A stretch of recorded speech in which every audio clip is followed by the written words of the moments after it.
Rice gives carbohydrates, అంటే మన బాడీకి కావాల్సిన ఎనర్జీ మనం రైస్ నుంచి తీసుకోవచ్చు. అండ్ ఇది మనకు కొరియాండర్ ప్లస్ పనీర్ ప్లస్ పీస్తో చేసిన కర్రీ. దీనివల్ల మనకు కావాల్సిన ఐరన్, ప్రోటీన్ అండ్ మనకు కావాల్సిన హెల్దీ ఫ్యాట్ అనేది వస్తుంది.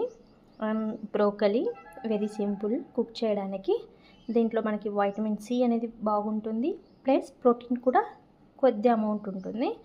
And curd, with every meal curd అనేది చాలా ఇంపార్టెంట్.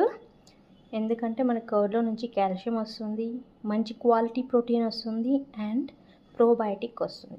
మన డైజెస్టివ్ సిస్టమ్ని ఇంప్రూవ్ చేయడానికి, మన గట్లో ఉండే మైక్రోబ్ని ఇంప్రూవ్ చేసి మన బోన్ డెన్స్ని ఇంప్రూవ్ చేయడానికి కర్డ్ అనేది చాలా ఇంపార్టెంట్ అనమాట. సో ఇది బ్యాలెన్స్డ్ ప్లేట్.